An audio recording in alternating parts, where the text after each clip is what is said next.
ನಮಸ್ಕಾರ. ನಾನು ನಿಮ್ಮ ಭಾಗ್ಯನಾರಾಯಣ ಬೊಗ್ಗವರಪು. ನೀವು ನೋಡ್ತಾ ಇದ್ದೀರಿ ಸುದ್ದಿ ಸರ್ಕಲ್.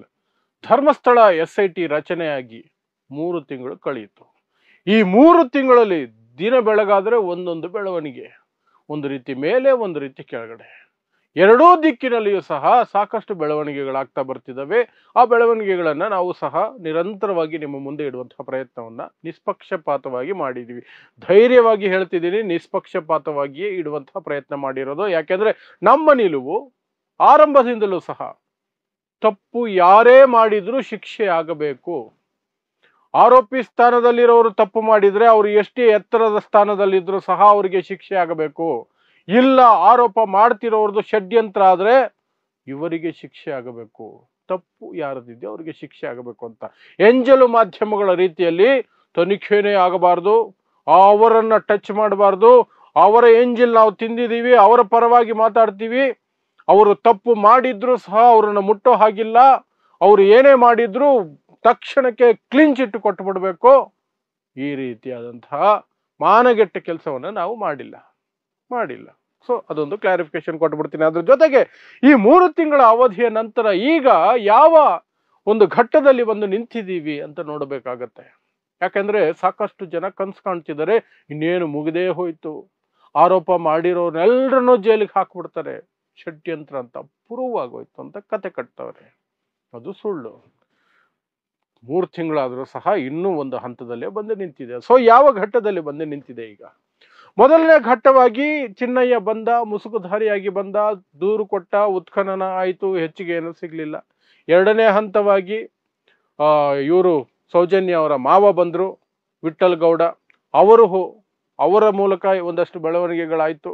ಅವರು ತೋರಿಸಿದ ಜಾಗಗಳಲ್ಲಿ ಬಂಗ್ಲೆಗುಡ್ಡೆಯಲ್ಲಿ ಸುಮಾರು ಸಿಕ್ಕದವು ಅಸ್ಥಿ ಪಂಜರಗಳು, ಮೂಳೆಗಳು, ಮಾನವ ಅವಶೇಷಗಳು ಸಾಕಷ್ಟು ಸಿಕ್ಕದವು.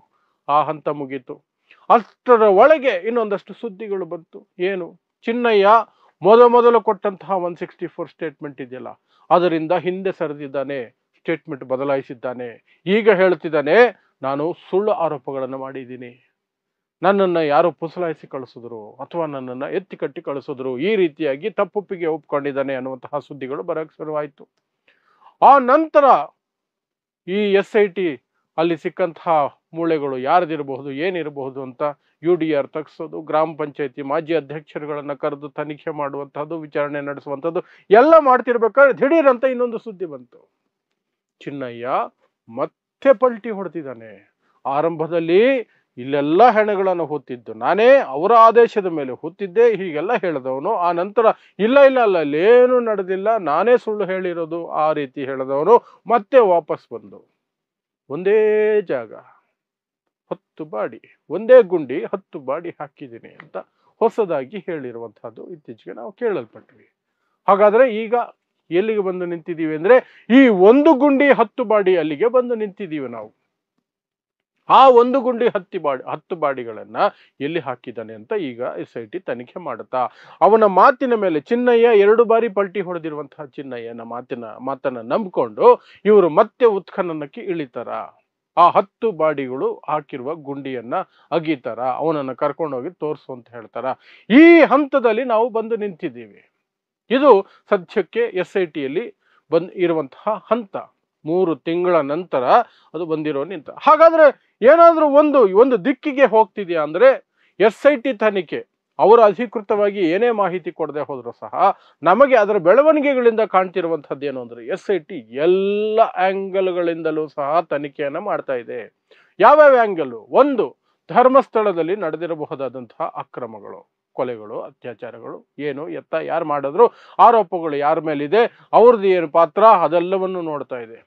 ಇನ್ನೊಂದು, ಗ್ರಾಮ ಪಂಚಾಯಿತಿ ಮತ್ತು ಆ ಹೆಗಡೆ ಆಸ್ಪತ್ರೆ ಅನ್ನುವಂಥದ್ದು. ಆ ಆಸ್ಪತ್ರೆಗೆ ಯಾಕೆ ಪೋಸ್ಟ್ ಮಾರ್ಟಮ್ಗೆ ಹೋಗ್ತಿದ್ವು ಹೆಣಗಳು? ಬೆಳಗ್ಗೆ ಸಿಕ್ಕ ಹೆಣಗಳನ್ನ ಸಂಜೆ ಒಳಗಡೆ ಅನಾಥ ಹೆಣಗಳು ಅಂತ ಹೇಗೆ ಡಿಕ್ಲೇರ್ ಮಾಡ್ತಿದ್ರು? ಯಾಕೆ ಹೂತ ಹಾಕ್ತಿದ್ರು? ಏನಷ್ಟು ಅರ್ಜೆಂಟು? ಅಂಗಾಂಗಗಳ ಕಳ್ಳಸಾಗಣೆ ಏನಾದ್ರು ಇದರಲ್ಲಿ ನಡೆದಿತ್ತಾ? ಅದರದ್ದೇನಾದ್ರೂ ಇದೆಯಾ? ಆ ದಿಕ್ಕಿನಲ್ಲಿ ಇನ್ನೊಂದು ದಿಕ್ಕು, ಆರೋಪಗಳನ್ನ ಇವರು ಬೇಕು ಅಂತ ಮಾಡ್ತಿದ್ದಾರ. ಆರೋಪ ಮಾಡ್ತಿರೋರಲ್ಲಿ ಷಡ್ಯಂತ್ರ ಇದೆಯಾ? ಅವ್ರು ಯಾವುದೋ ಒಂದು ಫಂಡಿಂಗ್ ಇಂದನೋ ಯಾರದೋ ಪ್ರೇರೇಪಣೆಯಿಂದನೋ ಒಂದು ಷಡ್ಯಂತ್ರದ ಭಾಗವಾಗಿ ಈ ರೀತಿ ಆರೋಪಗಳನ್ನು ಮಾಡ್ತಿದ್ದಾರೆ. ಈ 3 ಆಂಗಲ್ಗಳಲ್ಲಿ ಅದು ನಡೆಸ್ಕೊಂಡು ಹೋಗ್ತಿದ್ದಾರೆ. 3 ಆಂಗಲ್ಗಳಲ್ಲಿ ನಾವು 3 ಆಂಗಲ್ಗಳನ್ನು ಸಹ ಜನರ ಮುಂದೆ ಇಡುವಂತಹ ಪ್ರಯತ್ನವನ್ನು ಮಾಡ್ತಿದ್ದೀವಿ. ಆದರೆ ಎಂಜಲು ಮಾಧ್ಯಮಗಳು ಮಾತ್ರ ಇಲ್ಲ ಇಲ್ಲ, ಯಾವ ಆಂಗಲು ಇಲ್ಲ, ಇರೋದು ಒಂದೇ ಆಂಗಲ್. ಯಾರೆಲ್ಲ ಆರೋಪ ಮಾಡಿದಾರೋ ಅವರೆಲ್ಲರನ್ನು ಒದ್ದು ಒಳಗಾಗ್ತಾರೆ ಅಷ್ಟೇ, ಒಂದೇ ಆಂಗಲ್. ಯಾಕೆ ಹಾಗೆ ಹೇಳ್ತಿದ್ದೀರಿ ಅಂದ್ರೆ ಒಳಗೊಳಗೆ ಮನಸ್ಸಲ್ಲೇ ಹೇಳ್ಕೊಳ್ತಾರೆ, ಅಷ್ಟೊಂದು ಎಂಜಲು ತಿಂದಿದ್ದೀವಿ, ಅಷ್ಟು ಎಂಜಲು ತಿಂದಿದ್ದೀವಿ, ಹಾಗಾಗಿ ಹೀಗೆ ಮಾತಾಡ್ತೀವಿ. ನಮಗೆ ಮಾನ ಮರ್ಯಾದೆ ಇಲ್ಲ, ಮಾರ್ಕೊಂಡಿರೋರು ನಾವು, ಮಾರಿಕೊಂಡ ಮಾಧ್ಯಮಗಳು, ಎಂಜಲು ಮಾಧ್ಯಮಗಳು, ಗೋಧಿ ಮಾಧ್ಯಮಗಳು, ಅವ್ರು ಬಾಳ ಅದು. ಹಾಗಾದ್ರೆ ಈಗ ತನಿಖೆ ಮುಗಿದೇ ಹೋಯ್ತಾ? ನಾನು ಆ ಹಂತಕ್ಕೆ ಬಂದು ಹೇಳ್ತಾ ಇದ್ದೀನಿ. ಕೆಲವರು ಹೇಳ್ತಿದಾರಲ್ಲ, ಈ ತಿಂಗಳು ಅಂತ್ಯಕ್ಕೆ ವರದಿಯನ್ನ ಸಲ್ಲಿಸ್ಬಿಡ್ತಾರೆ SIT, ಮುಗೀತು ಅಂತ. ಈ ಬೆಳವಣಿಗೆಗಳನ್ನು ನೋಡಿದಾಗ ಅಲ್ಲಿಯವರೆಗೆ ತಲುಪಿದ್ದೀವಿ ಅಂತ ನನಗಂತೂ ಅನ್ಸೋದಿಲ್ಲ. ಈ ಬೆಳವಣಿಗೆಗಳು ಇನ್ನ ಮುಂದಕ್ಕೆ ಹೋಗ್ತವೆ. ಈ 10 ಜನ ಒಂದೇ ಗುಂಡಿ 10 ಹೆಣ ಅಂತದ್ದು ಏನಿದೆಯಲ್ಲ, ಅದು ದೊಡ್ಡ ಮಟ್ಟದಲ್ಲಿ ಮುಂದಿನ ದಿನಗಳಲ್ಲಿ ತೀರ್ಮಾನಿಸುತ್ತೆ. ಯಾವಾಗ ಯಾವ ದಿಕ್ಕಿಗೆ ಈ ತನಿಖೆ ಹೋಗುತ್ತೆ ಅಂತ. ನಿಜವಾಗ್ಲೂ ಅವನು ತೋರಿಸಿದ ಜಾಗದಲ್ಲಿ ಮತ್ತೆ 10 ಹೆಣಗಳೇನಾದ್ರು ಸಿಕ್ಕರೆ, ಅಸ್ಥಿ ಪಂಜರಗಳು, ಅವಶೇಷಗಳು ಏನಾದರೂ ಒಂದೇ ಸ್ಪಾಟ್ ಅಲ್ಲಿ ಸಿಕ್ಬಿಟ್ರೆ ಈ ತನಿಖೆ ಎಲ್ಲೆಲ್ಲಿಗೋ ಹೋಗುತ್ತೆ. ಇನ್ನೂ ದೊಡ್ಡ ದೊಡ್ಡ ಮಟ್ಟಕ್ಕೆ ಹೋಗುತ್ತೆ, ದೊಡ್ಡ ಮಟ್ಟಕ್ಕೆ ಹೋಗುತ್ತೆ ಮತ್ತು ದೀರ್ಘಾವಧಿಯ ತನಿಖೆ ಆಗಿಬಿಡುತ್ತೆ. ಯಾಕಂದ್ರೆ ಇದು ಸಾಮಾನ್ಯವಾಗಿ ಮುಗಿಸೋದಕ್ಕೆ ಸಾಧ್ಯ ಇಲ್ಲ. ಇಷ್ಟು ಹೆಣಗಳು ಹೇಗೆ ಬರ್ತಿದ್ವು, ಯಾಕೆ ಬರ್ತಿದ್ವು, ಒಂದೇ ದಿನದಲ್ಲಿ ಯಾಕೆ ಅವುಗಳನ್ನ ಅಷ್ಟು ಆತುರವಾಗಿ ಮಣ್ಣು ಮಾಡಿ ಎಲ್ಲವನ್ನು ಕೈ ತೊಳ್ಕೊಳ್ತಿದ್ರು? ಇಷ್ಟು ಇರೋದ್ರಿಂದ ತನಿಖೆ ಈ ತಿಂಗಳು ಮುಗಿಯುತ್ತೆ ಅನ್ನುವಂತಹದ್ದು ಸುಳ್ಳು. ಅದು ಹೋಗುತ್ತೆ. 10 ಹೆಣ ಅಂತ ಕೋರ್ಟಲ್ಲಿ ಜಡ್ಜ್ ಮುಂದೆ ಹೇಳಿರೋದ್ರಿಂದ ಅದಕ್ಕೇನಾದರೂ SIT ಅವರು ಮಾಡಲೇಬೇಕಾಗತ್ತೆ, ತನಿಖೆ ಮಾಡಲೇಬೇಕಾಗತ್ತೆ, ನೆಕ್ಸ್ಟ್ ಲೆವೆಲ್ಗೆ ಹೋಗುತ್ತೆ. ಇದರ ಜೊತೆಗೆ ಸೌಜನ್ಯ ಮತ್ತೆ ಬಂದು ಬಾಗಿಲು ತಟ್ಟಾನೇ ಇದ್ದಾಳೆ, ನನಗೆ ನ್ಯಾಯ ಬೇಕು ಅಂತ. ಹೊಸದಾಗಿ ಬಂದಿದ್ದಾರಲ್ಲ ಸಾಕ್ಷಿ, ಸೌಜನ್ಯನ ಕಿಡ್ನಾಪ್ ಮಾಡಿದ್ರು, ನಾವು ಕಣ್ಣಾರೆ ನೋಡಿದೀವಿ ಅಂತ. ಅದು ಅಲ್ಲಿಗೆ ಮುಗಿಯೋದಿಲ್ಲ. ಏನೇ ಗೃಹ ಮಂತ್ರಿ ಪರಮೇಶ್ವರ್ ಅವರೇ ಹೇಳಿಕೆ ಕೊಟ್ಟರು ಸಹ ಸೌಜನ್ಯ ಪ್ರಕರಣಕ್ಕೂ SITಗೂ ಸಂಬಂಧ ಇಲ್ಲ ಅಂತ. ಅದು ಆ ರೀತಿ ಆಗಲ್ಲ. ಅದೂ ಸಹ ಒಂದು ರೀತಿಯಲ್ಲಿ ತನಿಖೆಯ ಭಾಗವಾಗ್ತಾನೆ ಹೋಗುತ್ತೆ. ಅದಕ್ಕೂ ಸಹ ಒಂದು ಅಂತಿಮ ನ್ಯಾಯ ಸಿಗುವಂತಹ ನಿಟ್ಟಿನಲ್ಲಿ SIT ಆ ಕಡೆಗೆ ಹೋಗುತ್ತೆ ಅನ್ನುವಂತಹ ಭರವಸೆ ಇದೆ. ಯಾಕೆಂದ್ರೆ SIT ಇಷ್ಟೆಲ್ಲದರ ನಡುವೆಯೂ ಸಹ ತನ್ನ ಕೆಲಸವನ್ನ ಯಾವತ್ತೂ ಸಹ ಅನುಮಾನಕ್ಕೆ ಎಡೆ ಮಾಡಿಕೊಡದ ರೀತಿಯಲ್ಲಿ ಮಾಡ್ಕೊಂಡು ಹೋಗ್ತಾ ಇದೆ. ಯಾವ ಅನುಮಾನಗಳಿಗೂ ಇಲ್ಲ.